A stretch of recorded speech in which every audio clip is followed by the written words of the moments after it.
앞으로 4년 동안 국정 속도를 2배로 높이고 정성을 다하면 남은 시간은 비록 4년이지만 8년과 같이 있을 수 있다. 8년처럼 일할 수 있다고 생각합니다. 그를 통해서 우리 국민의 삶, 대한민국에 더 큰 변화를 만들어내도록 하겠습니다. 임기를 시작할 때보다 마칠 때 더 많은 국민의 성원과 평가를 받는 정부가 되겠다는 말씀을 다시 한번 새기면서 언제나 최선을 다하겠다는 각오의 말씀을 드립니다. 중동전쟁 장기화로 국민들의 물가 부담이 가중되고 있습니다.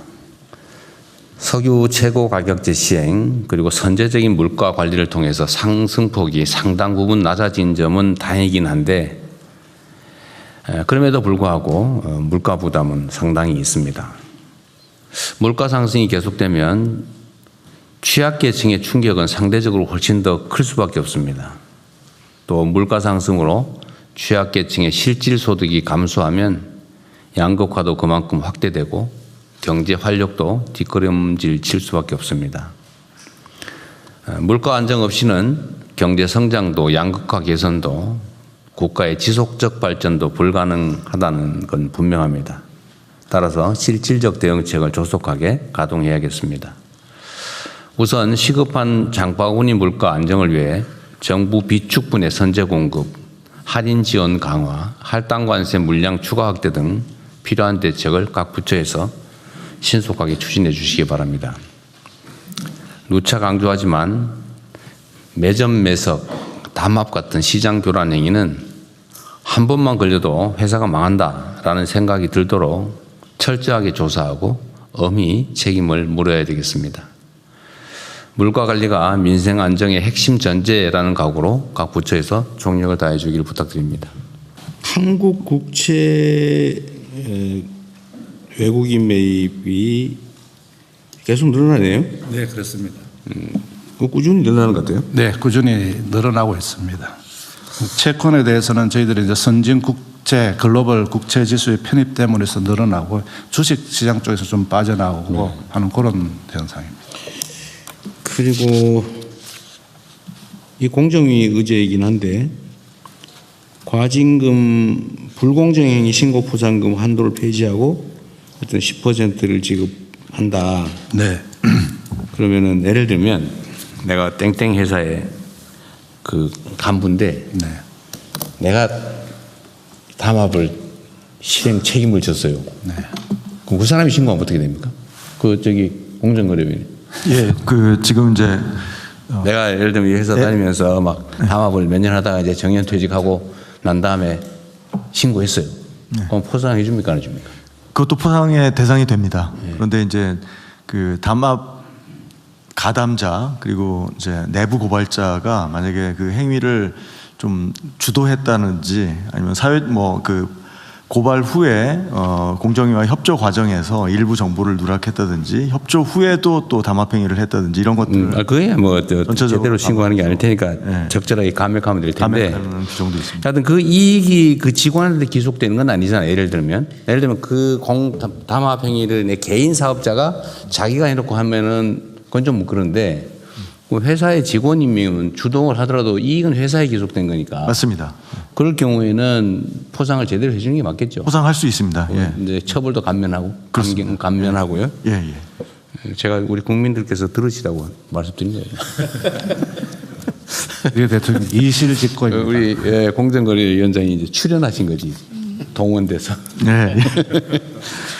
어쨌든 어떤 불법 행위, 우리가 정한 규칙을 어겨서 돈을 버는 행위에 대해서는 실제로 엄정하게 제재를 해야 됩니다. 그 규칙을 어기는 것도 문제인데 어겨서 누군가한테 피해를 주고 그걸 통해서 부당한 이익을 얻는 거는 길 가는 사람 소매치기 하는 거하고 뭐가 다릅니까? 소매치기하고 뭐 날치기하고 강도질해서 뺏는 거하고 다를 바 없잖아요. 이 점에 대해서는 엄정하게 대응을 하셔야 되겠습니다. 앞으로도. 네, 수고하셨고요. 여기 써져 있긴 한데 장기 연체 채무 청산하는 거 그거는 어쨌든 최대한 강력하게 지속적으로 해야 됩니다. 네. 그런데 이게 지금 각 금융기관들이나 뭐 추심업체 그다음에 뭐 대부업체 이렇게 지금 막 팔려가지고 가지고 있는 건 10몇 년씩 20몇 년씩 된 거 많잖아요. 네. 그거 어떻게 처리합니까? 네, 그거를 이미 매각된 거. 7년 이상 그 5천만 원 이하는 저희들이 다 뽑아봤습니다. 네. 그래서 얼마씩 갖고 있는지를 다 그 업권별로 파악을 했고요. 그래서 업권별이랑 하고 있는데 지금 사실 제일 진도가 안 나가는 부분이 대부업체입니다. 말씀하신 대로 원래 채권자가 아니라 몇 번 걸쳐서 마지막 단계로 간 건데 여긴 자기들이 그걸 돈 주고 샀다고 그러기 때문에 가격이라든지 이런 부분에 있어서 지금 잘 안 되는데 그게 시장에서 거래되는 금액이 지금 이제 마지막 단계 대부업체까지 간 경우에는 대개 원금의 1~2% 선 아니에요? 실제 거래되는 그 가격이? 근데 이게 한 건 한 건이 아니라 한 건이 한 건이 아니라 묶어서 전체로. 네, 묶어서 하다 보면 저희들이 이제 요번에 7년 이상 제 장기연체 채권 5%로 매입을 해주는 거거든요. 5%로. 5%면 상당히 꽤 비싸게 싸준 건데, 근데 지금 대부업체들이 가 있는 거는 되게 막 10년, 20년씩 막 넘은 거잖아요. 전에 넘겨놓은 거. 그걸 계속 연장을 해가지고 지금 이렇게 추심을 하고 있는데, 지금 이거 20년 뭐 심지어 한 30년 가까이 된 것도 있을 텐데, 그거 뭐 그렇게 괴롭혔는데도 못 갚고 있는 사람들이 신용불량 감수하면서 못 갚는 사람들이 지금 갚을 가능성이 거의 없잖아요. 그러니까 이제 원금의 1%, 2%로 거래되는 건데, 그거를 그 사람들도 살 때 싸게 샀는데 약간 더 비싸게 주고 정부가 매입하려고 했는데 안 판다 그 말이에요? 네, 네. 지금 제일 중요한 게 상위 한 30개가 대부분을 차지하고 있는데 거기 15개는 저희들이 이제 참여하기로 해서 거기는 됐는데 나머지 15개 이 부분 같은 경우는 저희들이 다양한 방식을 통해서 더 그게 수십조 원 될 텐데요.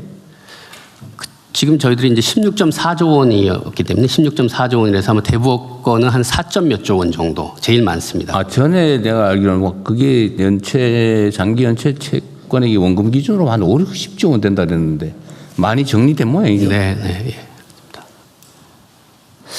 예. 하여튼 이게 그 중에는 뭐 아주 능력 되는데 안 갚는 사람이 혹여 있을지 몰라도 그건 극히 소수고. 말씀하신 7년 이상 정도 되면 말씀하신 대로 사실상 상환 능력이 없는 거죠. 네, 떨어진 분들이 대부분. 이게 일부에서 무슨 그러면 뭐 빚 갚고 버티면은 면제 준다는데 한번 견뎌보자 이런 도덕적 개의 얘기도 하던데 취직도 못하고 계좌도 개설을 못하고 경제 활동을 못하는 걸 수년간 하면서 돈 있으면서 버티는 거 불가능합니다.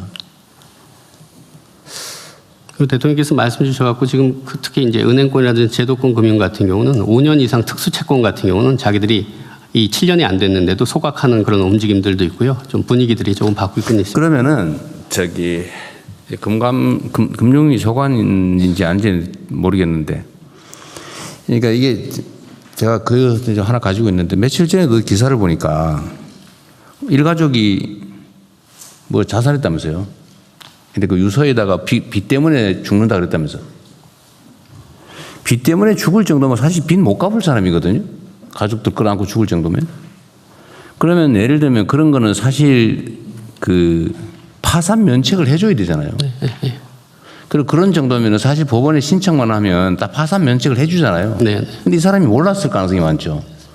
그런데 착하게 내가 빚을 졌으니까 죽을 때까지 갚아야지. 근데 도저히 못 갚겠다. 차라리 죽자 이래 죽어버린 거 아닙니까? 그 자기 혼자만 죽은 게 아니라 일가족 끌어안고 같이 죽은 거잖아요, 지금. 근데 이게 제도적으로는 사실 그런 경우에 파산 신청을 하든지 뭘 하면 채무 조정을 신청하든지 하면 다 정리해 줄 수도 있는데 죽을 지경이면 안 해줄 리가 없잖아요. 진짜 그야말로 죽을 지경이면. 근데 그 방치돼 있다는 얘기잖아요. 근데 지금 각 부처 중에서 이 문제 담당이 어디입니까? 그 개인 파산 회생 관리하는 데가? 네, 법적으로 사법적 절차는 법무부입니다. 그러니까 그 법원에서 개인 회생과 개인 파산을 다루고요. 뭐 그 법률에서 업무는 그런데 네, 그 전 단계에서 관리 업무. 네, 그 전 단계에서 그 사적으로 조정하는 거, 금융기관 조정하는 거는 신용회복위원회라고 그래서요. 거기서 그건 사적으로 금융위 소관인. 네네, 채무 조정 거기서 하고 있습니다. 그래서 거기도 매년 한 10만 명, 20만 명씩 하고 있고요. 개인 회생. 그건 금융기관이 채권자인 경우에만. 예를 들면 개인한테 빚을 진 경우도 법원에서 파산하면 면책까지 해주잖아요, 대부분. 그렇습니다. 네. 진짜 능력이 없는 게 증명이 되면 있는 거 다 정리하고. 근데 이거를 지금 계속 일가족 집단 자살 얘기가 나오는데 이런 원시적인 사회가 어디 있습니까? 이거는 뭐 특별한 뭐 기구를 만들든지 뭐 조사를 하든지 해서라도 이거 좀 찾아내야 되는 거 아니에요? 빚쟁이, 빚 때문에 죽는다 이런 소리는 안 나오게. 왜 죽습니까, 죽기는? 그것도 자기만 죽는 것도 아니고 일가족이. 그 지금 내가 보니까 방치되어 있는 것 같네, 보니까. 이런 경우. 금융기관 채권, 장기 연체 채권은 어쨌든 체계적으로 관리를 하는데, 그게 아니고 개인 부채 뭐 등등에 대해서는 어딘가가 체계적으로 조사하고 관리해야 될 거 아닙니까? 이거 엄청난 사회적인 문제인데. 이거는 우리 총리께서 한번 챙겨보실래요? 시스템을 좀 만들든지. 현실적으로는 하나 금융위하고 해야 될 것 같은데 금융위하고 상의를 좀 해서 안을 짜보겠습니다. 이게 개인 채무 이제 뭐 자살하고 뭐 이렇게 막 극단적으로 몰리는 경우는 금융기관 부채보다는 개인 부채일 가능성이 많죠.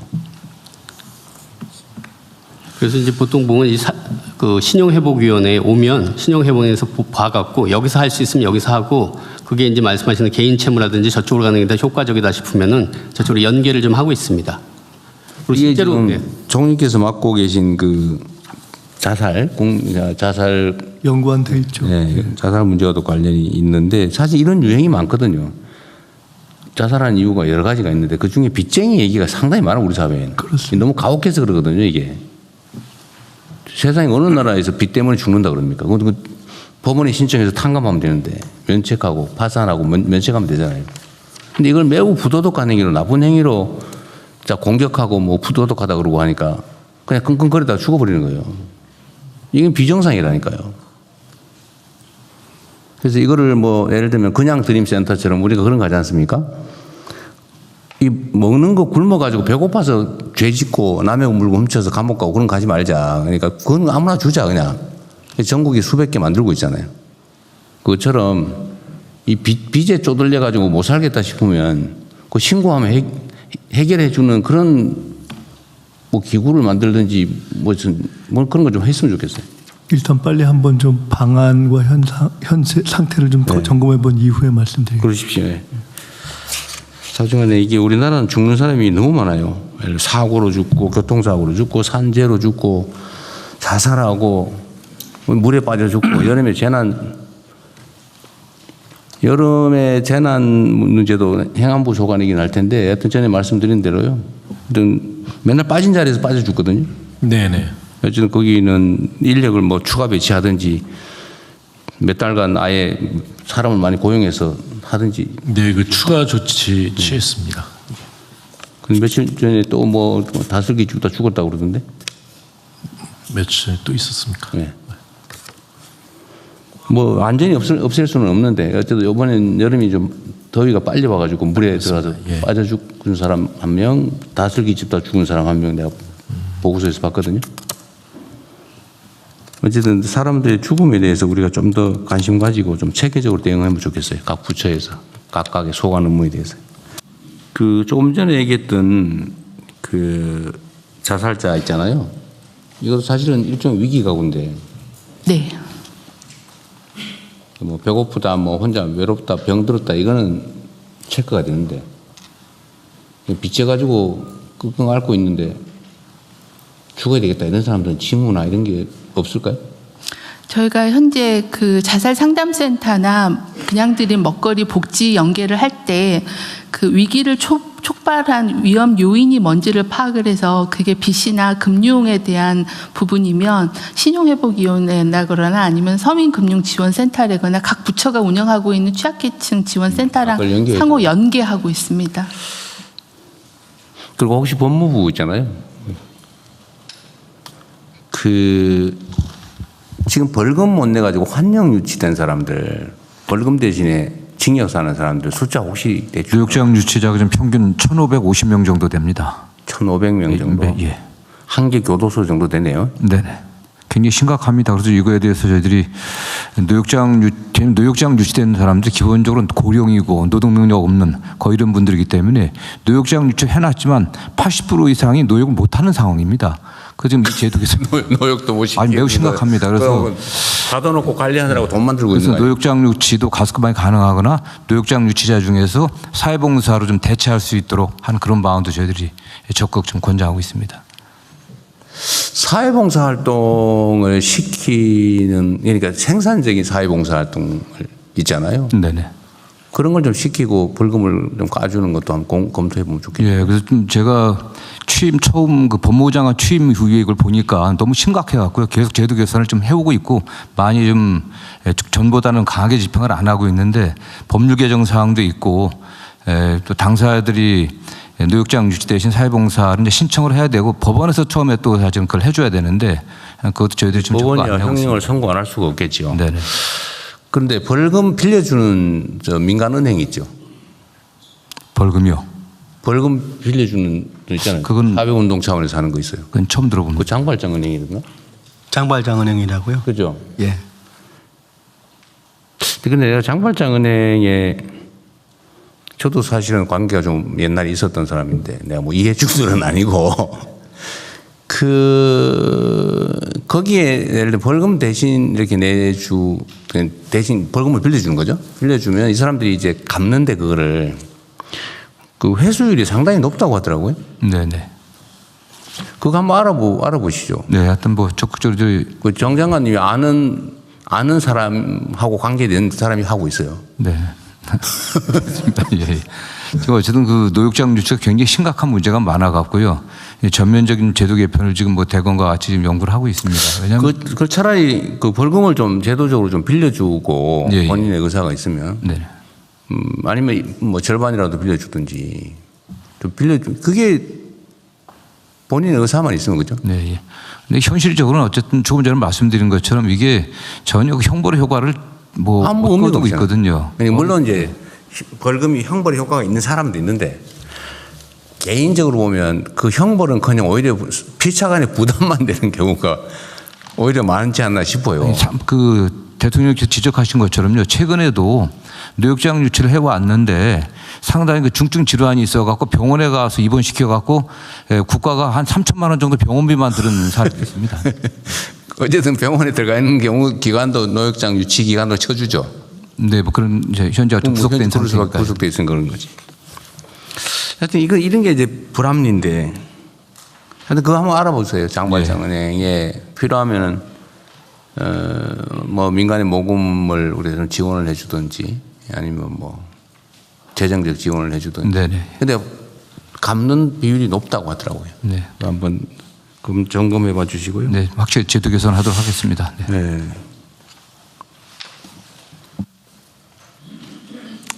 예, 그 저기 복지부도 하여튼 이 빚져 가지고 죽겠다는 사람 혹시 뭐 추가로 발굴할 방법이 없는지 연구 좀 해보세요. 저희가 오늘 보고 드린 것처럼 복지 위기 가구를 매년 조사할 때 그 읍면동 담당자들이 위기 여부를 조사하고 위기의 원인에 대한 부분들을 파악해서 원인별로 관계 부처하고 협의하고 있어서요. 그 과정에서 개인 채무나 이런 불법 추심 이런 문제들을 좀 적극적으로 확인하고 네. 연계하겠습니다. 이게 그 정말로 내가 재산이 있는데 떼먹어야지 그러고 조세 회피하거나 뭐 이런 악질적인 사람들의 경우는 말고 네. 이 죽는 사람들은 사실은 착한 사람들이거든요. 잘 제도를 모르는 경우도 제도도 있어서 모르고 빚은 반드시 갚아야 되고 네.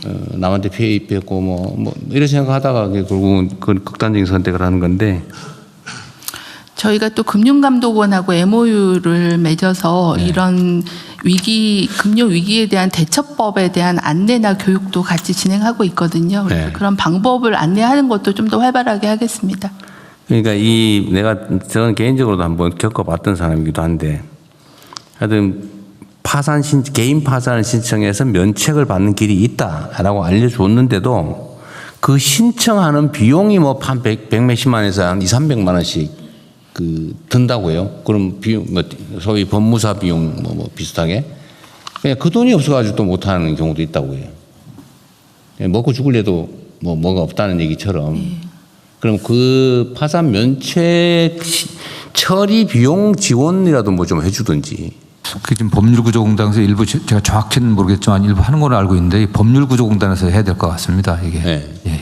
그러면은 그거를 광고를 좀 대대적으로 해요. 이거 모르는 사람이 너무 많거든요. 네네. 하여튼 이게 아까도 얘기지만 다시 자꾸 얘기해서 그러긴 한데 이 원래 빚을 지르는 원인은 채무자가 잘못한 것도 있지만 채권자가 그걸 고려해서 빌려줘야 된다는 것도 있다고요.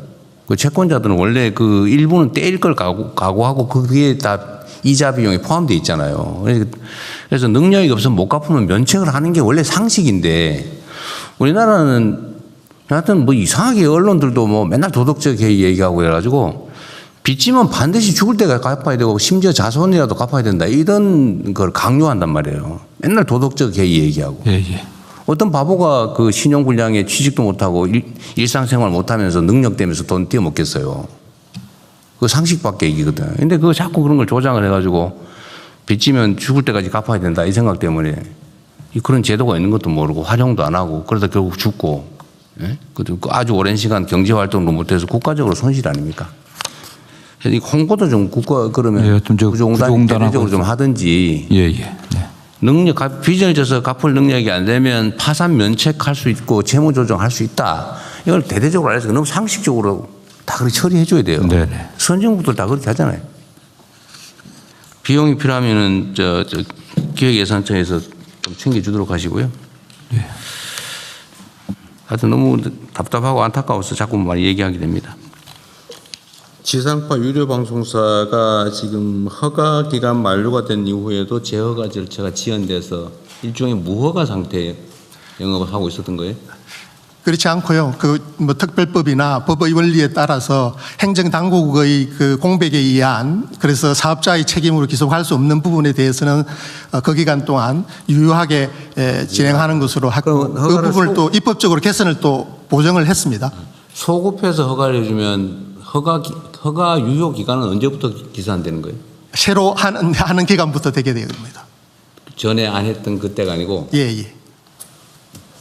이게 허가 기간이 몇 년이죠? 예, 뭐 그 조건에 따라서 다른데 최대 7년까지 가능합니다. 지금은 대체로 얼마씩 해놨어요? 예, 기본 특별한 사유 문제가 없으면 7년, 뭐 5년 또 조건 붙여서 3년까지도. 네, 이번에 제어가 한 기간이 얼마냐 이 말이에요? 예, 7년 기본입니다. 예, 사업자별로 그렇습니다. 그럼 지상파 유료방송사 이게 152개 방송국 재허가를 일률적으로 이번에 했는데 이로부터 7년 예, 순차적으로 하고 있고요. 예, 16개 지상파 방송 사업자를 중심으로 해서 하고 있고 대상이 되어지는 개별 방송국이 152개가 되어지고 있습니다. 앞으로 종편 등에 대해서는 승인 절차를 예를 들면 종편의 허가 기간은 얼마냐 이 말이에요? 종편도 뭐 마찬가지인데 그 종편은 이제 허가가 아니고 승인 절차를 지금 진행을 하고 신청을 받아서 하고 있습니다. 그런데 허가 기간 아직 허가를 재허가를 안 해줬어요? 기간이 아직 안 지났어요? 종편의 경우에는 지금 절차를 진행하고 있습니다. 재허가 절차를 승인 절차를 진행하고 있습니다. 재허가가 승인이에요? 허가 지상파 등은 이제 허가고 네. 종편의 경우에는 승인 절차. 그건 허가와 승인인데 그 기간은 허가 기간은 정하기 나름인가요? 아니면 법에 정해져 있습니다. 무조건 몇 년?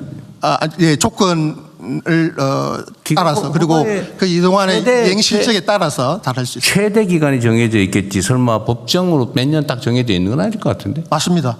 예, 최대 7년까지 할 수 있게 돼 있습니다. 근데 아직 방침을 정한 건 아니고 예, 신청에 따라서 심의를 해서 정하게 됩니다. 상황에 따라서 심사 결과에 따라서 예. 기간도 정하고 조건도 정한다. 네, 그렇습니다.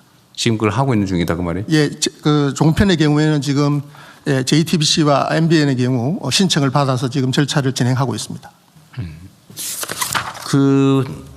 전에도 한번 얘기했는데 이게 예를 들면 제한 없이 자유롭게 할 수 있는 언론들의 경우, 예를 들면 뭐 신문 뭐 이런 거야, 뭐 자기가 하면 되잖아요, 그죠?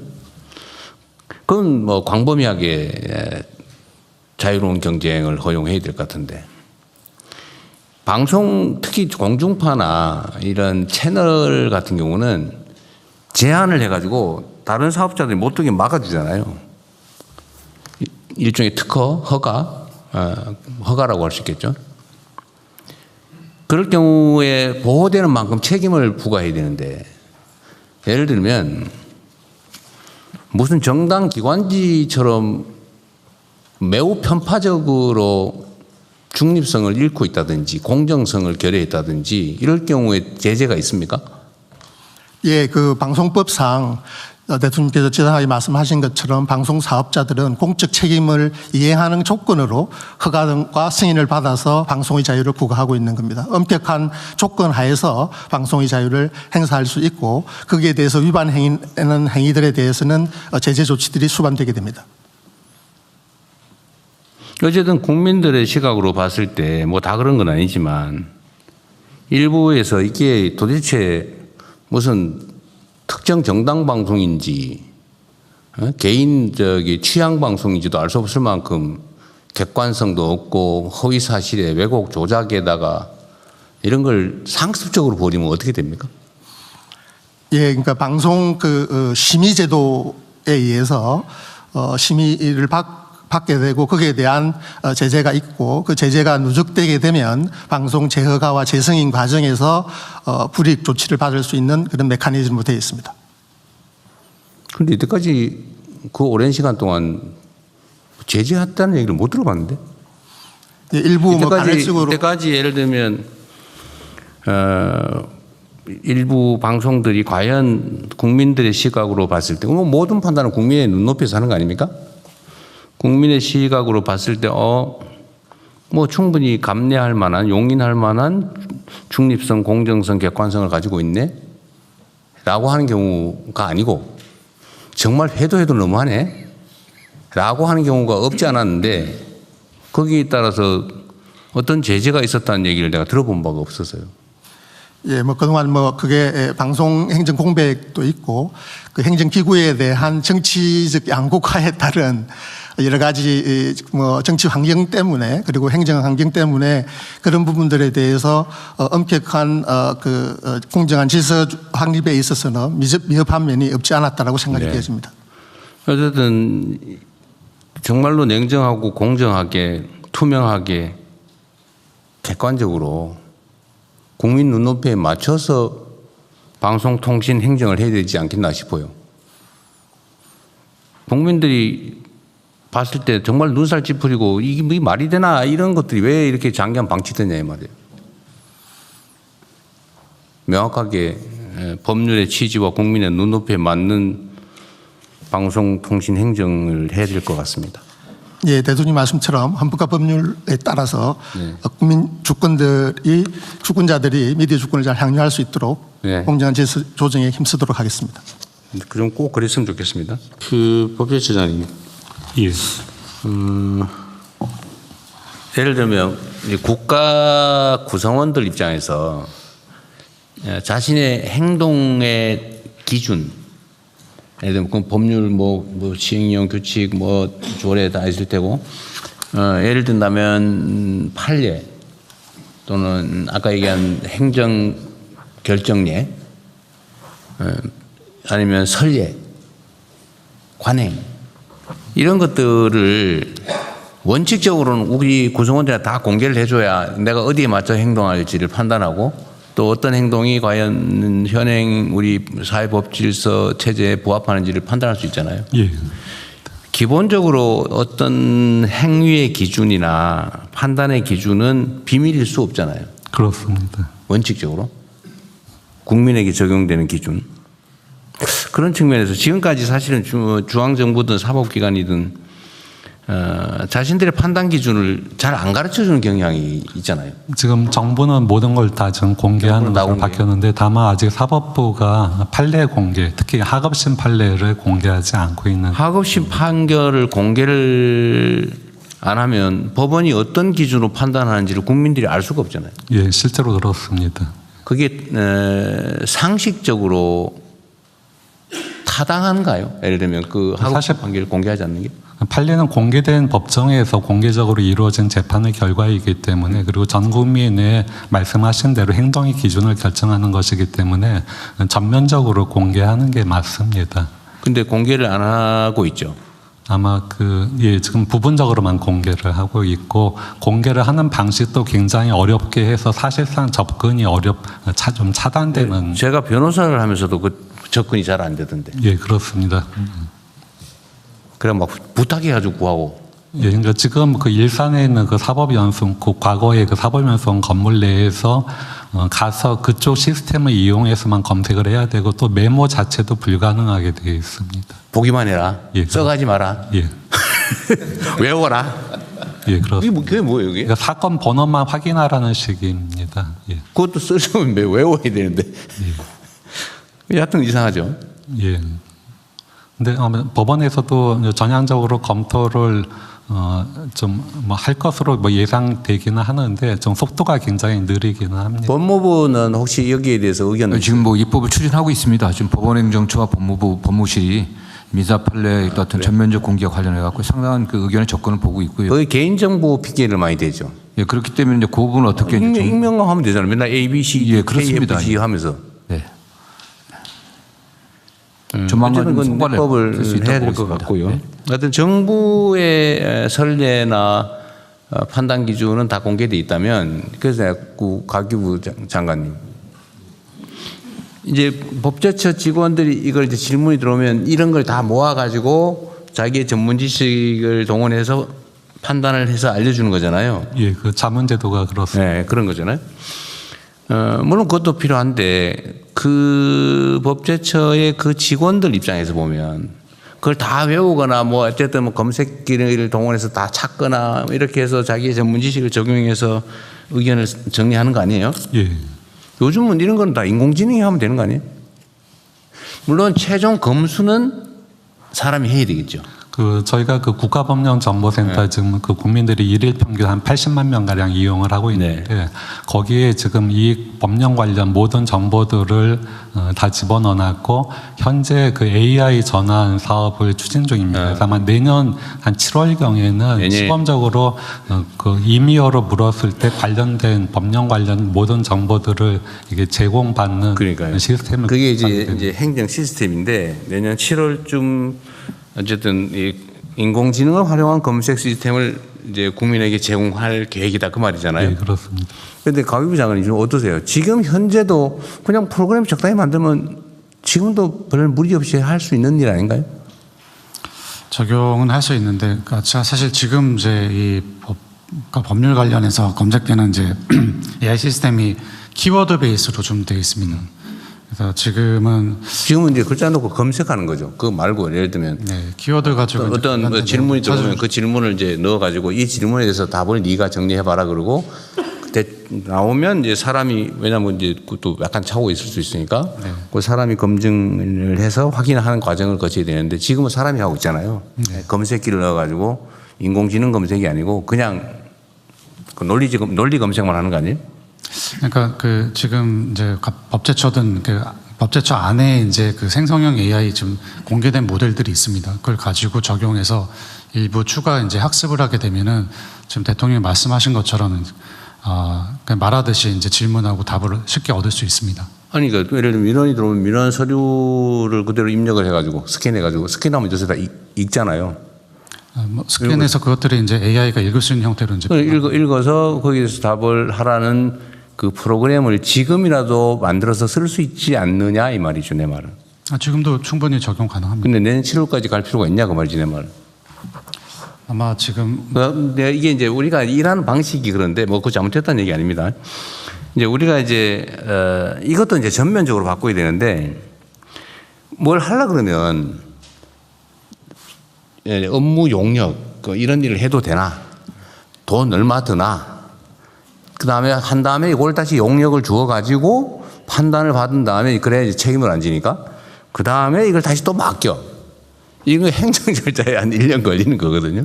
근데 왜 그러냐. 이거 내가 보기에는 저번에도 한번 보니까 어느 부처의 담당 공무원이 자기 소관 업무를 이걸로 자기가 설계 뚝딱뚝딱 해가지고 했다고. 재경부서. 여기 재경부가 똑똑해. 예, 감사합니다. 지금 그렇게 하는 사례가 실제 있었잖아요. 그러니까 우리 행정도 이게 이제 책임을 하도 물어대니까 다 용역을 주느라고 이러는 거거든요. 내가 보기에는 지금 상태에서도 필요한 요소만 정확하게 그 요청을 받으면 그걸 넣어서 프로그램 만들어가지고 지금 당장 예를 들면 그 조사관들이 질문 들어오는 거 답변해 주는 그 담당 요원들이 있을 거 아니에요. 그 사람들이 쓸 수 있게 해주는 거는 그리 오래 걸리지 않을 것 같은데 어떠세요? 그 대통령 말씀하신 것처럼 각 부처에서 지금 그런 일들을 데이터만 정확하게 기본 데이터만 네, 읽을 너무 수 있게 어렵게 생각하는데 저희 가기정통부에서도 그 R&D 과제 예산 심의하는 것을 AI가 이제 심의하는 것을 도와주는 1차 심의를 에이전트를 저희가 만들었습니다. 근데 사실 그렇게 오랜 시간 걸리지 않고요. 데이터 정리만 잘 해두면은 금방 만들 수 있습니다. 그러면은 자, 우리가 이제 앞으로 이제 국정도 그렇고 모든 행정 자체를 지금과는 생각을 완전히 바꿔야 된단 말이에요. 지금까지는 컴퓨터라고 하는 게 그냥 논리적인 검색까지만 해주는 걸 우리가 알았는데 지금은 똑똑한 공부한 사람 수준의 일을 인공지능이 해주는 시대가 이미 도래해버렸잖아요. 활용을 못하고 있을 뿐이거든요. 그러니까 이게 공무원들이 국가공무원, 지방공무원에서 한 200만 명 되나요? 100만 명이랬나? 160만. 160만. 이 160만이 옛날 같은 방식으로 막 손으로 쓰고 컴퓨터에 검색하고 그 막 손으로 타자 쳐서 입력하고 이런 것들을 이제는 벗어날 때가 됐다니까요. 국가 행정부터 효율화해야 될 거 아니냐 그 말이죠. 뭐 더군다나 이제 데이터가 워낙 많아져 가지고 사람 손과 눈으로 하기 어려운 시대가 왔잖아요. 그러면은 과기부에서 하든지 기본적으로 각 부처들이 조사하고 분석하고 판단하고 하는 일들을 1차적으로는 인공지능을 빨리 활용을 해야 될 것 같아요. 그 똑똑하고 아주 경험 많은 최고참 사무관 이상의 일을 하잖아요. 그런데 그거를 신임 사무관들 막 일 시켜가지고 가르쳐가면서 그 손으로 막 밤새가면서 눈 비벼가면서 이럴 필요가 없는 시대 아니냐 그 말이에요. 그거를 일단 법무 자문 해주는 시스템부터 한번 만들어가지고 서비스를 한번 주시면 어떨까요? 근데 현실적으로 저희가 정비 업무에도 그 사용자들이 그 AI 전환을 시도를 해봤는데 결과물이 굉장히 아직은 낮은 수준이라 실질적으로 이렇게 의미 있는 인력을 대체할 수 있는 정도는 아직은 안 나옵니다. 그게 이제 차이일 것 같은데요. 물론 그럴 가능성이 있는데 지금의 이거 AI 수준이 질문을 어떻게 하느냐에 따라서 완전히 그 결과물이 질적으로 다르지 않아요? 질문을 어떻게 하느냐에 따라서 질문이 정말로 복합적이고 빠진 거 없이 다 변수들을 다 넣으면 충실하게 나오는데 질문을 간단하게 하면 간단히 하잖아요. 지금 저기 법제처장이 말씀하신 저 문제도 해결을 할 수 있어요?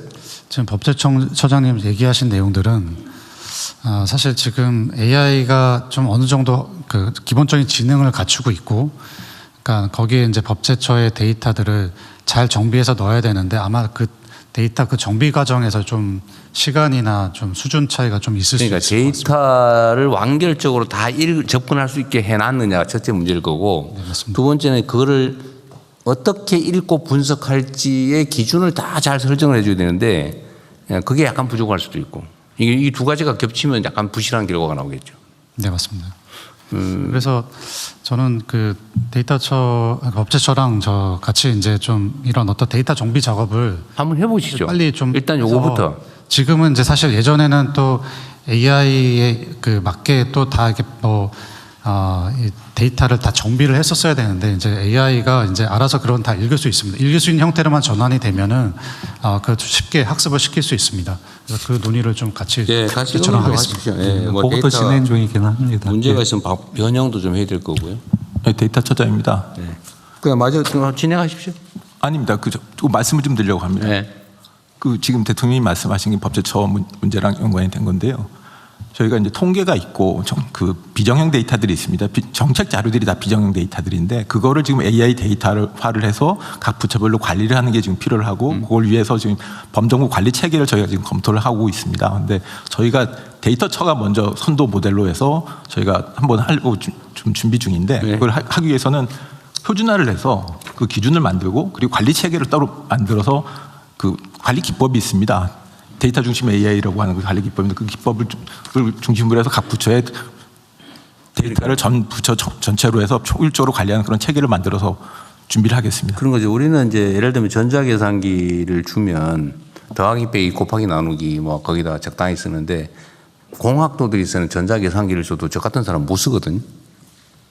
제가 보기엔 인공지능의 상황이 그 정도 된 것 같아요. 우리가 모르는 거예요. 활용하는 방법을. 그 유능한 사람도 데려다 놓고 그 상사가 부실하고 그러면 일을 못 하잖아요. 그거랑 비슷한 거죠. 네. 그래서 데이터처도 분발해야 됩니다. 예, 그렇게 하겠습니다. 네, 네, 좀 발표해 주십시오. 지금 이제 보통 이제 조달청이 하는 일이 구매, 공사, 용역? 예. 이 세 가지 종류인가요? 또 있나? 예, 크게 그렇게 보실 수 있습니다. 근데 이제 구매는 하도 종류가 다양하니까. 예. 네. 그 중에 예를 들면 조달을 할 때 특정 업체하고 짜고 발주청이 스펙을 이제 소위 심는다 그러잖아요. 어떤 업체만 할 수 있는 스펙을 심어가지고 고기만 할 수 있게. 그런 예를 들면 이것도 입찰 비리인데 그 점에 대한 뭐 시정 대응 방안이나 뭐 그런 건 있어요? 그게 이제 저희가 지금 하고 있는 자체 발주 부분에 대한 모니터링인데요. 현재는 뭐 그 입찰 참가 자격이라든지 또 경쟁성 제한 이런 부분들을 좀 중점적으로 보고 있고 저희가 해당 분야에서 지금 AI 시스템을 지금 구축을 추진하고 있는데 그런 부분을 좀 잘 활용하면 규격이나 이런 부분을 좀 비교 평가를 해서 그렇죠. 또 공급에 나갈 수 있지 않을까 생각합니다. 사람은 어쨌든 인연이나 뭐 매수나 유혹이나 뭐 억압이나 이런 것들 때문에 의사결정이 왜곡될 수 있는데 인공지능은 그러진 않겠죠. 일단 1차 검수를 한번 해보는 것도 방법이긴 할 것 같고요.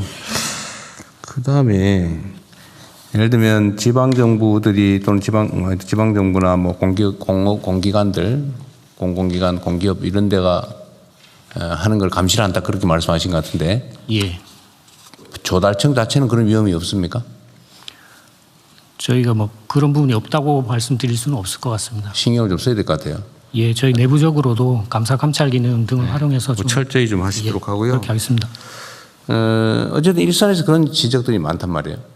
그다음에 기존 업자들하고 짜고 신규 업자가 못 들어가게 틀어막는다. 예. 기법은 아주 다양하다. 온갖 방법이 다 있더라고 보니까. 그런 점들을 좀 현장 의견을 많이 들어가지고 네네. 시정을 좀 잘 해주세요. 네, 그렇게 하겠습니다. 정부가 주요 수요자인데 이런 식으로 시장 왜곡을 하면 안 되겠죠. 그리고 전에 내가 기억이 날 듯 말 듯한데 이 공사 원가 계산할 때 표준 품셈으로 할 거냐 무슨 뭐라더라 기존에 있던 거 통계내 가지고 하는 걸 뭐라 그래요? 실적 공사비라고. 실적 공사비야. 그거냐 가지고 내가 시장할 때인가 도지사 할 때인가 정부하고 하면 다툰 일이 있는데 지금은 어떻게 운영되고 있어요? 여전히 표준 품셈으로 하고 있죠. 표준 품셈을 일부 활용하고 실적 공사비라든지 또 뭐 시장 시공단가 이런 부분들을 종합적으로 좀 활용을 하고 있습니다. 그리고 그 검증 과정도 좀 강화를 했고요. 그게 논리가 좀 묘하던데 뭐 중소건설사들을 살리기 위해서는 표준 품셈으로 해서 비싸게 줘야 된다 이런 주장을 하더라고요. 그 이상하잖아요. 아니 시장 경제 원리에 따라서 실제 시장에서 통용되는 가격으로 하면 되지. 네, 적정한 논리는 아닌 것 같습니다. 네, 그때 어쨌든 그 논쟁 때문에 제가 한참 싸웠었는데, 그것도 한번 점검해 보시고요. 네, 그렇게 하겠습니다. 그 다음에 입찰 그 페이퍼 컴퍼니들 만들어가지고 입찰하는 거 있잖아요. 여기 30% 줄었다고 하네. 이게 30%도 더 될 것 같긴 한데 지금은 전수조사를 하고 있어요? 낙찰된 경우에? 예, 지금 그 5월 달까지는 저희가 아직 인력 확보가 안 돼가지고 시범 조사를 했고요. 그래서 이번에 그 전담 조직 전담 부서하고 인력이 확보가 돼서 7월 달부터 본격적으로 전수조사, 낙찰 예정자 전수조사를 할 계획입니다. 그러면 페이퍼 컴퍼니로 장난해서 입찰을 해서 낙찰이 되면 된 게 밝혀지면 어떤 제재가 있어요?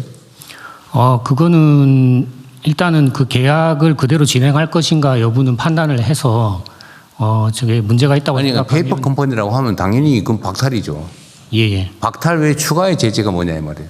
추가 제재는 이제 뭐 영업 정지 쪽으로 연결이 될 수도 있고요. 등록 기준을 미달할 어차피 뭐 종이 회사인데 뭐 영업 정지 하나만 하지 그 뭐 영업 안 하고 있는데. 네. 그 말고는 또 뭐 있어요? 뭐 부정당업자 제재 사유에 해당되게 되면 이제 부정당업자 제재 또는 그 제재를 가름하는 과징금 이런 처분이 가능합니다. 과징금? 과징금은 뭐 얼마나 있어요? 지금 과징금이 두 가지가 있는데요. 그 경미한 위반 같은 경우는 계약 금액의 10%, 그다음에 이제 그 실질적인 경쟁이 안 되는 상황이 됐을 때. 근데 그 계약 금액의 페이퍼 30%. 컴퍼니라고 하면 과징금도 의미가 없는 게 안 내고 회사 문 닫아버리면 그만이거든요. 회사 뭐 어차피 자꾸 뚝딱뚝딱 만들 건데 한 40만 원만 주면 만들잖아요. 실제 과징금을 부과해도 그 집행 가능성이 좀 떨어지는 그렇죠. 문제가 있습니다. 그래서 해결책이 뭐냐면 입찰 보증금을 받는 거예요. 예. 입찰 보증금을 어차피 낙찰되면은 입찰 보증금으로 계약금 대체할 거 아닙니까? 예. 그리고 그 입찰 보증금도 못 낼 회사가 정상은 아니죠. 자기가 계약되면 잠깐 예치하는 거니까. 예치된 사람만 하고 만약에 그 페이퍼 컴퍼니다 그러면 몰수한다고 하면 그러면 페이퍼 컴퍼니 다 사라질 거예요. 다만 이제 왜 입찰 보증금을 내야 되느냐 정상적인 회사가 뭐 그런 게 있을 수 있는데 그거야 뭐 입찰 보증금 규모를 정할 수도 있겠고요. 어쨌든 그래야 실제 제재가 되겠죠. 예. 계약금이 한 5%를 내게 한다든지. 지금은 물품 분야만 지금 입찰 보증금을 적용을 하는 걸로 지금 방안을 만들었고요. 계획은 근데 그거 뭐 꼭 법률 개정, 법률 없이도 할 수 있는 거잖아요. 예, 법률 필요 없습니다. 예, 뭐 잘 만들어서 그걸 하면 아마 싹 한 40%, 50% 사질 거예요. 예, 근데 요즘 그 건설업계가 좀 어렵다는 얘기가 있어가지고 업계 의견을 좀 들어보고 좀 그러면은 수준 조정을 해야 될 것 같습니다. 이행 보증보험 같은 거 하면 되죠. 이행 보증은 이미 계약할 때 아니 그거 말고 제출하고요. 입찰 보증금을 현금 말고 증서로 내게 하면 되죠. 예, 보통 입찰 보증서로 제출합니다. 그러니까 그거 하면 저 보증금의 총액의 1, 2% 내는 거 아니에요? 네, 그렇습니다. 그리고 1,000만 원 해봐야 2만 원만, 20만 원만 내면 되는 거잖아요. 그럼 건설사에서 전혀 부담되지 않을 것 같은데. 네, 그리고 그 입찰 보증을 받으려면 이제 그 신용평가 등급이라든지 이런 또 그 신용평가사에서 평급을 그거 1,000만 원, 평가를 받아야 되기 때문에 몇천만 원 좀 입찰 보증금 보증도 못 받는 회사가 그 뭔 사업을 하겠어요. 네. 그죠? 하여튼 너무 과하게 보호하지 말고. 네, 적극적으로 검토하겠습니다. 그리 어려운 일은 아닌 것 같아요. 다른 부처들도 마찬가지입니다. 뭔 계약하거나 이럴 때요. 그 가짜 진짜 많거든요. 요새는 공정하게 한다고 가격 경쟁을 안 시키고 다른 경쟁을 시키니까 경쟁률이 거의 가격 대비해서 나머지 거의 추첨에 가까워져서 이게 경쟁이 아니고 거의 추첨에 가까워지다 보니까 가짜 회사 잔뜩 만들어가지고 완전히 뭐 복골복 비슷하게 주택공사에 무슨 땅 살 때도 그러더라고요. 택지를 워낙 싸게 분양을 하니까 그냥 어디 국토부 장관님 건강이 조금 안 좋아서 잠깐 나갔다. 잠깐 너무 회의를 길게 했나 보다. 어쨌든 땅 살 때도 그래요. 땅 분양할 때도 그러고 하여튼 그런 게 너무 많아요. 가짜 회사 만들어가지고. 그거는 아예 조금만 신경 쓰면 실제 회사들이 손해를 보잖아요. 정상적으로 영업하는 회사들이. 편법으로 회사 한 100개 만들어가지고 막 소위 벌떼 입찰을 그럽니까? 그 사회적 낭비잖아요. 이 범법을 하는 사람들이 돈을 벌고 선량한 사람들은 피해를 보고 이런 거 각 사회 부문에 있는데 특히 공공 영역에서는 그거 불가능하게 만드세요. 각 부처들에서 뭔가 계약을 하거나 이럴 때. 제재 방법 조금만 생각해 보면 다 나오죠. 보증금 내기 하고 다 조사하고 가짜 페이퍼 컴퍼니면 몰수해 버리고 그거 한다고 하고 정확하게 하기만 하면 싹 사라져요. 안 하니까 생기는 거죠. 우리 제 홍보청장님이 일 열심히 하시더니 성과를 꽤 많이 내셨네요. 그 말 아니고. 고맙습니다. 어쨌든 제가 다녀보면 그 재외 동포들이 자주에 본국에 대해서 엄청나게 서운한 감정이 많아요. 네. 버려진 자식 같은 느낌이 든다고 하더라고요. 하여튼 그런 생각 안 들게 좀 정기적으로 재외 공간들이 간담회 같은 걸 좀 많이 하면 좋겠어요. 그리고 그 재외 국민, 재외 동포들을 연락처도 좀 확보하고 필요한 뭐 정보 서비스도 좀 제공하고 가끔 정기적으로 모임도 좀 할 수 있게 하든지 아니면 그 동포들끼리의 뭐 커뮤니티를 좀 지원을 해주든지 좀 아이디어를 좀 내보세요. 현재 동포 DB 구축이나 커뮤니티 지원하고 통합 플랫폼 구축하면 아마 훨씬 더 소통이나 네. 이런 체계들이 좀 네, 잡힐 플랫폼 구축도 좀 해서 자고간에 이거 전부 다 안 그래도 외롭고 그런데 본국에서도 신경도 안 써주고 영사관 대사관 가면은 막 찬밥 대고 하고 뭐 귀찮아하고 하는 느낌 들고 하니까 너무 서러운 모양이더라고. 네. 네. 좀 잘 챙겨주시고요. 좀 자주 만났으면 좋겠어요. 그다음에 재외 동포들의 제일 큰 민원이 어쨌든 그 투표권 행사인데 이거 저기 어물쩡 하면 안 돼요. 국회에서 어려운 상황이더라도 어물쩡 하면 안 된다고요. 예, 이번에 그 국회 정치개혁 특위에서 이제 처음으로 의제화돼서 한번 논의를 했는데요. 전체적으로 합의를 하지 못해가지고 결론을 내지 못했고요. 다시 이제 하반기로 지금 넘어가 있습니다. 그 합의 안 돼요. 여태까지 지금 태도를 보면 예. 그 재외국민 투표하는 게 싫은 사람들이 있잖아요. 그래서 그 합의 쉽지 않습니다. 이런저런 핑계나 대지. 그래서 합리적인 안을 만들어서 설득을 하는 쪽으로. 그래서 지금 선관위에서 그 각국 우편 투표 환경이나 시스템 분석하고 모의 우편 투표 같은 걸 실시해가지고 실질적으로 그런 기술적인 문제를 보완을 한 다음에 그러니까 선관위에서 좀 적극적으로 제안을 해야 될 것 같습니다. 전자투표 문제가 우편투표 문제 두 가지일 텐데 예. 하여튼 투표소 현지에 투표소 추가 설치 이게 제일 원시적인 방법이지만 일단은 해야 될 일이고 두 번째는 우편투표를 도입하는 건데 그 반대 이유가 그런 것 같아요. 어느 나라는 우편이 제 시간에 안 온다. 예. 어느 나라는 중간에 우편이 사라질 수도 있다. 뭐 이런 얘기가 이유던데 아니 어떤 사람은 투표할 수 없는 상황이니까 너도 투표하지 말라. 그게 말이 됩니까 그게? 정상적으로 제대로 되고 있는 나라라도 그런 기회를 줘야 되는 거 아닌가요? 저기 먼 다른 나라 어디는 우편 제도가 잘 발달해서 거기 있는 교민들은 투표를 해도 잘 안 되니까 못 하니까 저 미국에 있는 더 잘 돼 있지만 너도 하지 마. 이거하고 똑같잖아요. 그러면 안 되죠. 할 수 있는데 최대한 하게 하는 거죠. 그건 국민들의 기본권이잖아요. 뭐 서비스가 아니고 공짜로 뭘 주는 시혜가 아니고 국민으로서의 정당한 권리 아닙니까? 뭐 행사할 수 있는 사람 최대한 행사하는 게 맞지. 저 사람은 저 나라 재외 국민은 못 하니까 이 나라도 하지 마. 그런 논리가 세상에 어디 있어요. 그거 이상하더라고. 안 되는 이유를 찾은 거겠죠. 전자투표도 안 하니만 못하다가 아니고 안 하는 것보다 나오면 검토해 봐야 되는 거 아닌가요? 네, 그렇습니다. 그래서 지금 우편투표 시스템이 제대로 확립되지 않는 나라들은 전자투표를 대안으로 검토해야 된다고 보고 있고요. 그리고 결국은 못하더라도 우편투표 할 수 있는 나라는 우편투표라도 해야지. 예. 미국은 대통령 선거도 우편투표 하잖아요. 우편투표를 지금 OECD 국가 중에서 3분의 2가 우편투표 제도를 도입하고 있습니다. 그러니까요. 근데 우리나라만 무슨 안 해요. 무슨 걱정을 그렇게 많이 합니까?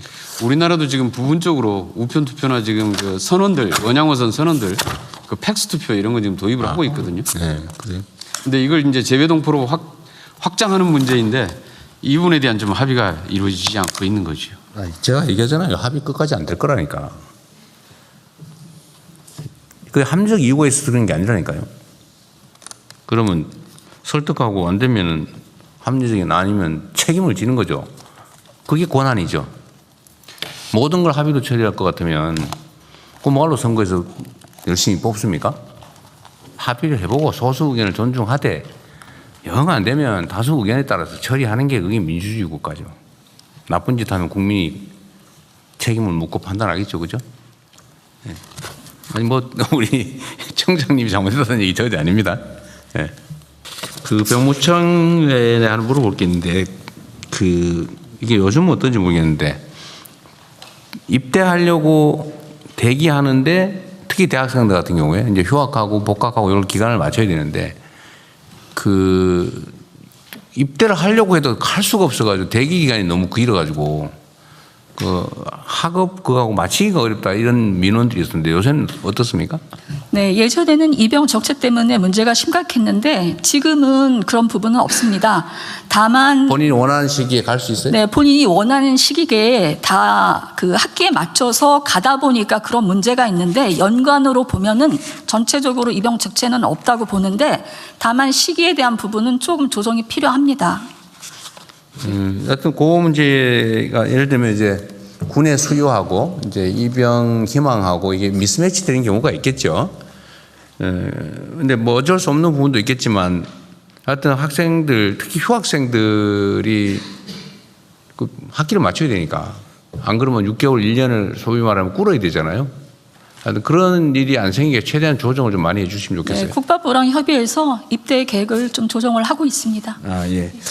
그리고 또 한 가지는 병력 자원 관리와 관련된 건데 지금까지 군대에 그러면 훈련소에서 훈련 받고 자대 배치 받아가지고 뭐 경계를 서든지 하루 종일 훈련을 하든지 주로는 이런 게 군생활 개념이었는데 앞으로 이제 국방개혁을 통해서 소위 유무인 복합 첨단 체제로 바뀔 거 아니에요? 그러면 이 병사들이 그냥 돌격자라는 그런 과거형 병사가 아니고 예를 들면 드론을 다루거나 컴퓨터를 다루거나 아니면 뭐 조립 분석을 하거나 지금 왜냐하면 전장이 수시로 바뀌고 기술이 엄청난 속도로 바뀌니까 어느 순간에 이거 기술 개발해서 무기 장비 체계를 갖춰놔봐야 한 1, 2년 지나면 그 쓸모없는 그 무기가 되기도 하고 그러잖아요. 그러면 끊임없이 현장에서 이걸 업그레이드 하든지 뭐 점검하든지 뭐 수리하든지 개선해 나가야 되는데 그런 인력들이 더 많이 필요하고 그런 사람들을 어떻게 관리할 거냐. 예를 들면 지금 과학기술 능력이 뛰어난 병사 자원들은 무슨 민간 회사에 병력 특례로 보내잖아요. 그럴 게 아니라 아니 그런 병사들을 모아서 군에 저 강원도 양구 이런 데 보내는 게 아니고 아예 그걸로 하나의 일종의 기업, 연구기관 뭐 이런 식으로 만들어 가지고 차라리 거기서 복무 겸 연구 개발하게 하는 게 어떻습니까? 그런 고민도 좀 해보면 좋겠어요. 과학기술군을 지금 저희들이 계획하고 있는데요. 과학기술군요. 과학기술군. 네. 부사관들도 그런 과학기술군을 약 5만 명 선발하려고 지금 계획을 잡고 그러니까 있습니다. 부사관이 어차피 그런 전문가를 모아서 이제 이 계획이 있을 것 같은데 징집된 장병들을 어떻게 할 거냐. 병사들도 그런 부분에 역량과 재주가 있는 친구들은 AI 드론이랄지 이런 부분들을 자체적으로 그 부대에서 연구 개발해서 지금 실전 부대에 지금 하고 있습니다. 그렇게. 그러니까 그거를 그냥 산발적으로 막 이 부대 저 부대에다 막 분산시켜 놓지 말고 예. 그 협업할 수 있는 좀 시스템을 만들어서 연구 개발이나 이런 데 재밌게 더 집중적으로 하도록 할 수 있게 하면 어떨까? 경제작전 개념에서 지역에서 훈련과 교육을 받는 시스템으로 앞으로 그렇게 많이 변화가 있습니다. 뭐 그냥 생각해 봤어요. 예. 그 대통령 세종 집무실 있지 않습니까? 이 그림은 현 청와대 그림을 해놨는데 네. 전에 내가 공모해서 온 당선작인지 가작인지 다 보니까 전부 다 초현대식 무슨 미래 컨셉 뭐 여하튼 그런 건물들로 돼 있대요. 네, 아직까지 공모 결과가 국민들에게 발표되지 않았기 때문에 오늘 발표 자료는 현재 청와대 건물을 올렸는데 말씀하신 것처럼 19개 작품이 응모를 했는데 19개 작품 모두 현대식 건물로 일부 이제 전통적인 그런 양식들을 차용을 했습니다마는 좀 완성도가 부족하다는 평가가 있어서 보완을 할 계획입니다. 이게 어쨌든 대한민국을 대외적으로 또는 대내적으로 상징하는 건축물이 될 텐데, 그죠? 그리고 아주 긴 세월 동안 남을 거 아닙니까? 그래서 저도 이 세종집무실의 컨셉에 대해서 뭐라고 말을 못 하겠더라고. 이 책임이 너무 커서. 근데 과연 이거를 만약에 설계 공모를 하면 기본적인 컨셉은 알려줘야 설계한 사람이 설계하지 않아요? 내가 보기엔 그걸 안 알려줬던 거 아닌가 싶어요. 그냥 건물 짓는 거를 공모한 게 아닌가. 예를 들면 방향, 예를 들면 국가 상징성이나 대한민국의 정체성이나 그런 뭔가 그런 게 있었어야 되지 않을까. 근데 이것도 사실 오늘 혹시 이 방송을 보시는 국민들께서도 대한민국을 대내외적으로 상징하는 대통령 세종 집무실은 과연 어떤 컨셉이어야 되는가 논의를 한번 해봤으면 좋겠어요. 지금 이게 시간도 좀 많이 흘러버렸고 진행도 좀 속도를 내야 되는데 지금 수정하거나 방향을 트는 게 가능해요? 설계 공모는 설계의 건축 설계의 출발점이기 때문에 당연히 건축 설계 과정에서 수정 보완이 가능합니다. 그리고 저희가 공모를 할 때는 민간의 어떤 창의력을 10분 발휘할 수 있도록 그 공모 지침을 만들 때 어떤 특정한 설계 방향을 제시하거나 그러지는 않았었습니다.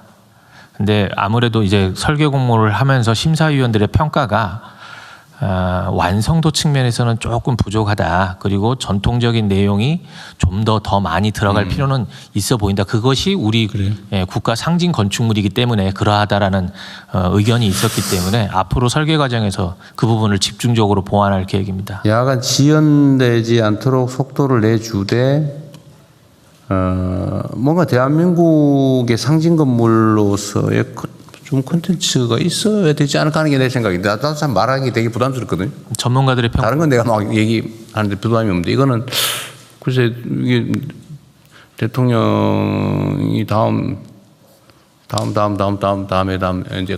언제까지 쓸지도 모르는데 근데 지금 그 공모된 방향으로 하는 게 맞을지 참 걱정이 됩니다.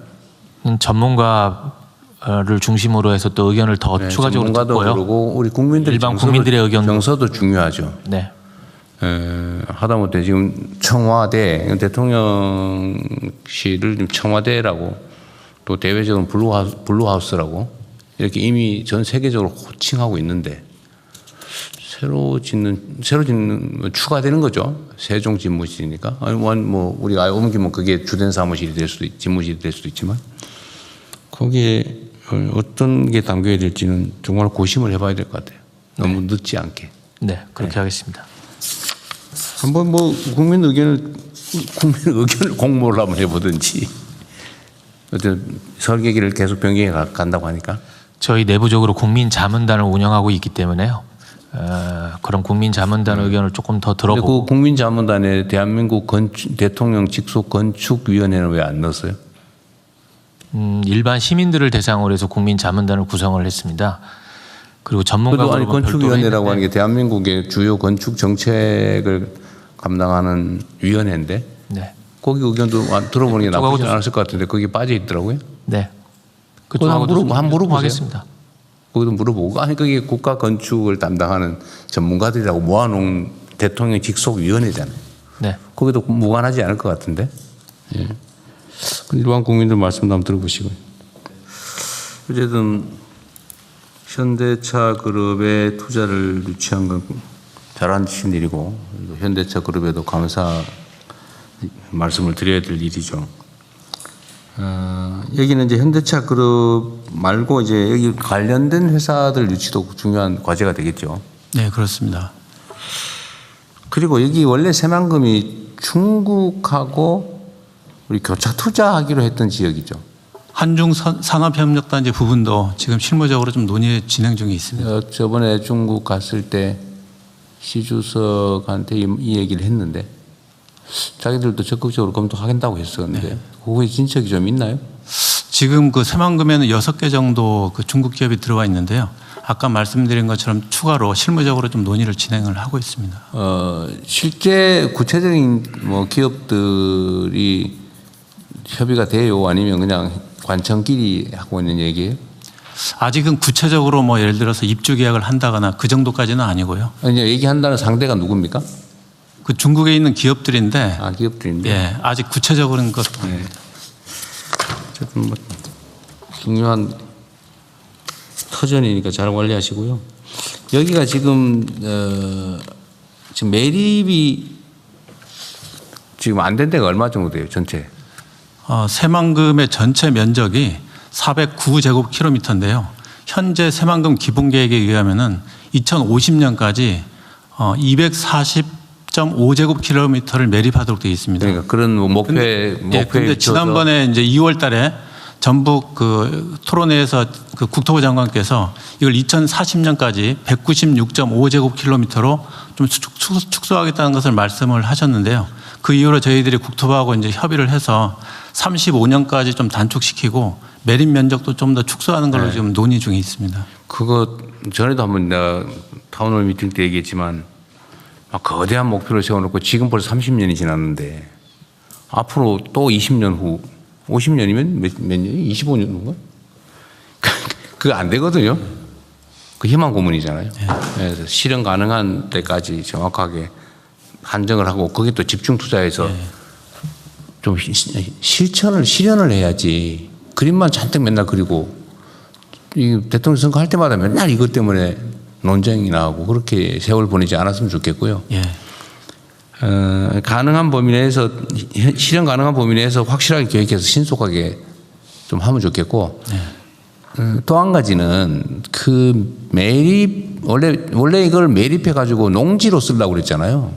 그러다가 이제 농지가 효용성이 떨어지니까 지금 다른 용도로 막 바꾸고 있는 중인데 하다 보니까 이걸 매립을 해가지고 그 위에다 태양광 발전하자 지금 이렇게 가고 있더라고요.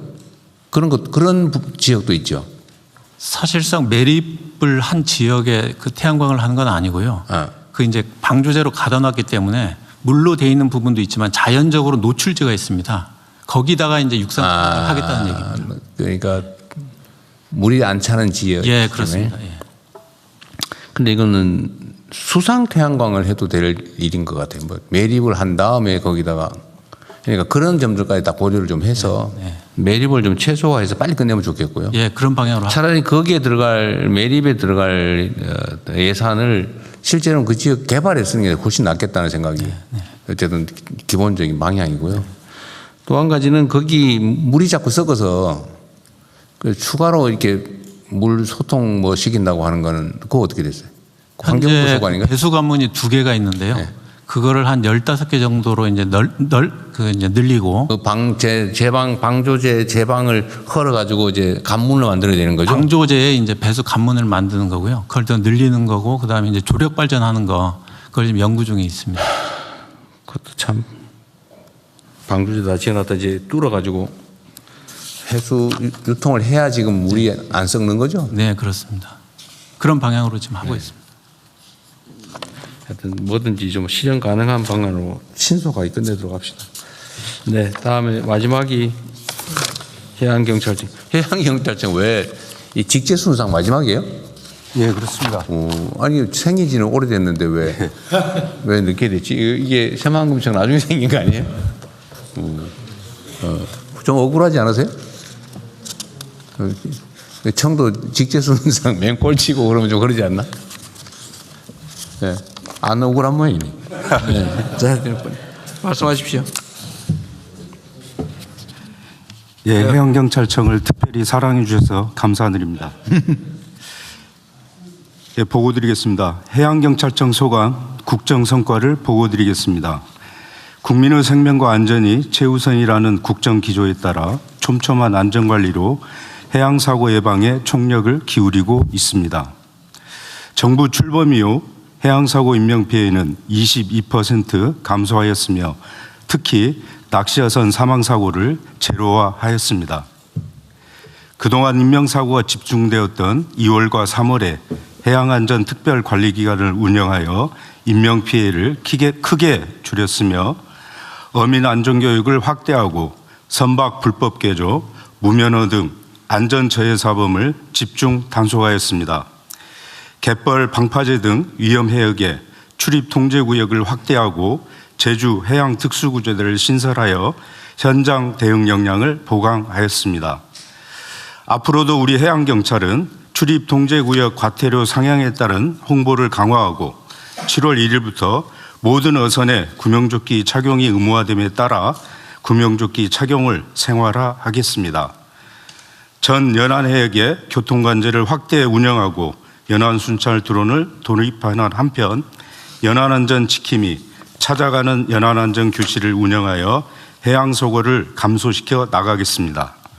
다음 페이지입니다. 불법 외국어선에 대한 단속과 처벌을 강화하였습니다. 작년 12월 정부 업무보고에서 납포 중심으로 강력히 단속하라는 대통령님의 지시에 따라 경비구역을 확대하여 대형함정을 증강 배치하고 특별단속과 검문검색을 강화하였습니다. 그 결과 무허가 어선 납포 척수는 43% 증가하였습니다. 지난 5월 경제수역어업주권법 개정에 따라 대검찰청과 신속한 협의로 담보금을 15억 원으로 상향하였습니다. 우리 해양경찰은 안전하고 강력한 법 집행을 위해 전술대회를 강화하고 전담함정을 도입하여 불법 외국어선을 강력하게 단속하겠습니다. 또한 단속 강화와 더불어 AI를 이용한 불법 감시 기술을 개발하고 외교 협력을 더욱 확대하겠습니다. 지난 1월 정상회의 시 논의되었던 한중 수색구조 합동훈련을 지난주에 실시하였고 중국 측에 합법적 어로 행위를 촉구하여 국제해양법 질서를 확립해 나가겠습니다. 감사합니다. 그 중국 어선 불법 조업 문제는 어쨌든 단속을 좀 강화하고 이러면 불법 조업 횟수나 규모나 이런 게 좀 줄어야 되는데 좀 현황은 어떻습니까? 지금 현재 저희가 강력하게 단속을 해서요. 불법 그 검문 검색을 우리가 13% 늘렸습니다. 네. 그런데 위반율이 떨어지고 있는 실정이고요. 대통령님 그 정상회의 이후에 검문 검색할 때 저희가 그 중국 선원들의 이렇게 이야기를 해보면 중국 당국에서도 불법 조업에 대한 관심이 많다고 합니다. 그래서 특히 지난 4월 중국도 어업법을 개정해서 벌금액을 대폭 상향을 했습니다. 중국 당국도 어쨌든 실제 단속 의사가 있다는 거죠. 예, 그렇습니다. 옛날에는 조금 뭐 방치하는 거 아닌가 의심도 들었는데 요새는 실제로 세게 단속하는 모양이군요. 예. 그래서 어쨌든 좀 줄어들고 있어요. 예, 많이 줄어들고 있습니다. 줄어들어요. 그런데 이게 한국 해역 가가지고 불법 조업하다가 걸리면 손해다 망한다 이런 생각 들면 많이 줄 텐데 그래서 저는 초기에 아주 세게 단속을 해야 나중에 시도가 줄어들 거예요. 좀 힘들더라도. 예, 그렇게 하도록 하겠습니다. 그리고 해양 안전사고 문제인데 뭐 열심히 하고 계신 것 같네요. 이게 지금 사고 예를 들면 저 낚시하다 물에 빠져 죽는 갯바위 낚시하다 물에 빠져 죽고 이런 데가 거의 비슷한 데서 발생하죠? 그렇습니다. 그 비슷한 데서 지금은 아예 낚시어선 사망이 이거 어선 사망이고 갯바위 낚시나 이런 건 다 사라진 건 아닐 것 같은데? 갯바위 같은 경우는 이제 저희가 그 표에 보시면 연안사고라고 이렇게 이야기를 하는데요. 아, 그래요? 예, 연안사고는 한 연간 110명 정도 이렇게 사망. 10명? 110명입니다. 110명이나 사망한다고요? 예, 예. 그래서 대통령님 저희가 그 연안사고의 위험구역을 조사를 해보니까 전국에 한 750개 정도 이렇게 있습니다. 여기에 이제 구명조끼를 착용하는 법안을 지금 하반기에 지금 검토 중에 있습니다.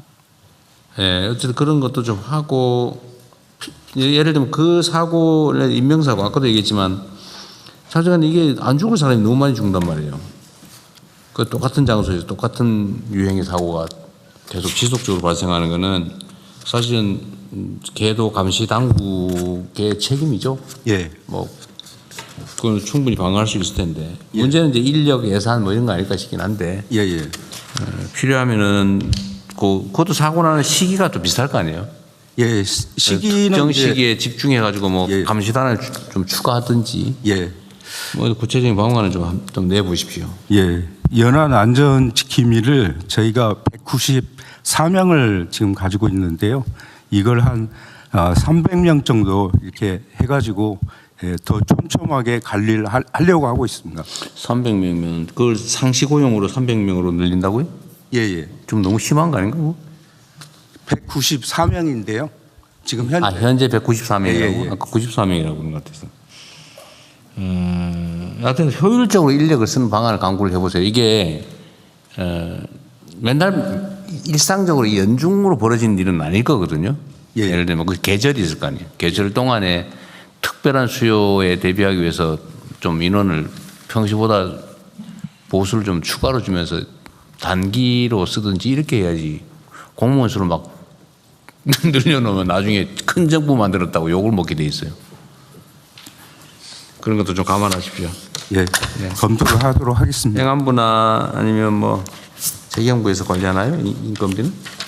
그거 할 때 신경 써서 과하지 않게 하십시오.